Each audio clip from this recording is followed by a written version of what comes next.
The problem is we don't have a lack of desire to have a great marriage. Everybody wants to have a great marriage, right?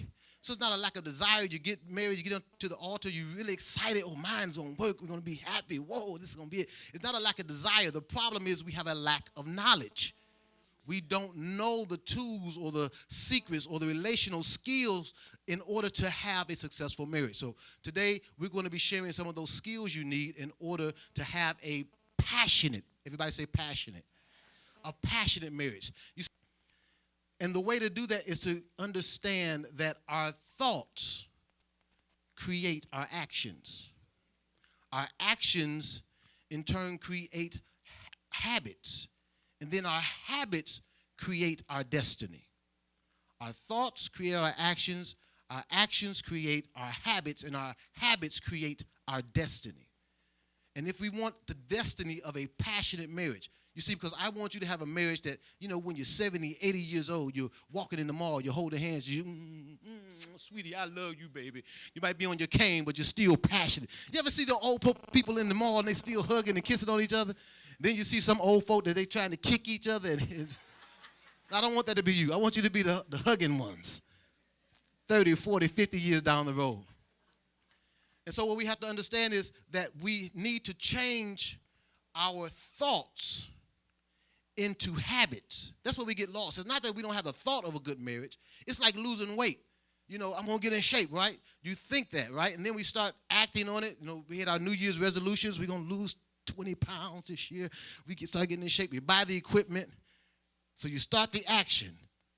The trouble comes in making the action into a habit. That's where we lose it, when the action doesn't become a habit, because I know all of us probably in here got some exercise equipment at home right now that ain't been used in 5 years. Anybody? Anybody? Come on. You bought it, worked it out for about 3 days, put it back under the bed in the closet somewhere, dust it in the garage. It's because we had the right thoughts, we started the action, but we didn't turn the actions into habits. If we create habits, then it will automatically lead us to the destiny of a passionate marriage. Everybody say, I have a passionate marriage. All right. So I'm going to give you 3 things you need to do on a daily basis. I call them lover size. So the exercise, we're going to lover size. Tell your neighbor, let's get in shape. Let's get in shape. Lover size. So these are 3 things we can do on a daily basis in order to create an atmosphere of passion and excitement and intimacy in our marriage, okay? So the first thing we need to do is every day we need to say, I love you 3 times a day. That's easy, right? Now, I know some of the ladies say, I ain't heard that sucker say I love you in 10 years. Now you want him to do it 3 times a day? You must be kidding. And for some men, we haven't heard that or haven't been taught that. And so maybe you didn't hear your father, your mother say it to one another very often, but we're going to change that. Is that all right? We're going to change that because a woman needs to hear this. She is verbally aroused, so when she hears I love you, it intensifies her passion for you. And I know the brother may say, well, look, Mike, look, she know I love her. I'm still here, ain't I? I come home every night, I bring the check. She know I love her. What I got to say it for? Because this ain't for you. It's for her. She needs to hear. Now, a man may not need to hear that. He wants to see it. He don't want to hear I love you all the time. He want to hear you. He want to see you do something that proves you love him. Is that right, brothers? Come on. There you go. There you go. All right. The next thing we need to do is every day. Everybody say every day. We need to give our spouse a 30-second non-sexual hug. Glory.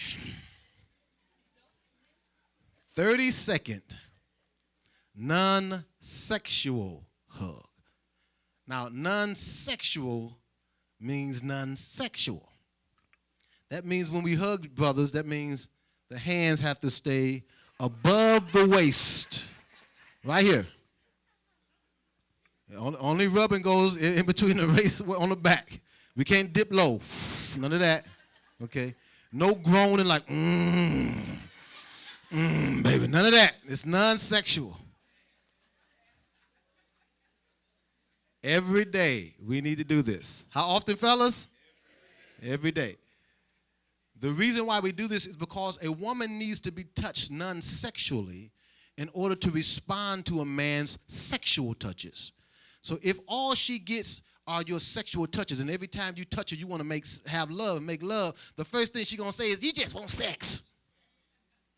And she's going to start resisting your touches because she thinks you just want to use her to please yourself. It's just as if a woman was, only time she came and kissed you was when she wanted to grab your wallet. Imagine that. Every time your wife came to kiss you, she grabbed your wallet. You're like, hey, wait, you want some money. So when you saw her coming the next time, you'd be like, I'm locking the wallet up. You ain't getting nothing. Okay, so in order to help her, she needs to receive that hug every day. How often? And maybe, let's say you tried to share with your husband one day and about what happened at work, and the first thing we're going to do is try to fix what happened, and then if we try to fix it, you're upset because he tried to fix it and you didn't want him to fix it. You just wanted him to feel what you were saying. You didn't want him to fix what you were saying. Brothers, I'm giving you something real deep right here. All right? She doesn't want you to fix what's happening all the times. She first wants you to feel what's happening. Okay? And if you can feel it, then you can fix it. Because she don't think you can fix it if you don't feel it. Come on, sister, don't leave me hanging out here. I told you I got to wait. Because she don't think you can fix it if you don't feel it. Because if you can fix it without feeling it, that means she's crazy. Because she's been feeling it all day. And she's like, well, I've been feeling this way. Here you come trying to fix it already. Ladies, this is the key. You cannot change your husband. All the men say, hey. And most of the time, this is what happens when women get married. They already have in mind 7 things they want to change about her husband. I know every woman, when they get married, they already know. I got him, but he need to change them shoes. He got to change that car. He going to change that job. He going to get another house. He going to get a new haircut. She already know. When she marries you, she plans on improving you and making you better because she is a help. She's going to help you. The problem come in when how she tries to give the help. And all the brothers say it, amen. Because if you say it a certain way, ladies, we don't want to hear what you say because you sound like our mama. And I'm the man of the house. This is what he's going to say. I'm the man of the house because you ain't going to tell me what to do. I married. When men marry a woman, he doesn't want her to change. He wants her to stay the same. Is that right, brothers? We don't want you to. Hey, and so we feel like, what you trying to change me for? I ain't changing you. Leave me alone.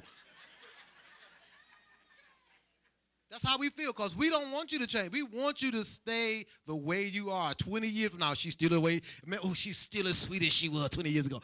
That's what men love. They want you to stay the same. Women, y'all going to change your brother. But that's what God put in you because he made you to be a help. The problem, again, comes with how you go about changing him. If you try to make him change, he will resist because he's trying to prove that you are not my mama. You can't make me do nothing. Am I right, brothers? Come on, tell the truth. Sometimes we will know you are right. We will know you are right, but just because of the way you said it, we ain't going to do it. Is that right? So we have to learn how to use wisdom. The Bible talks about season your words with grace.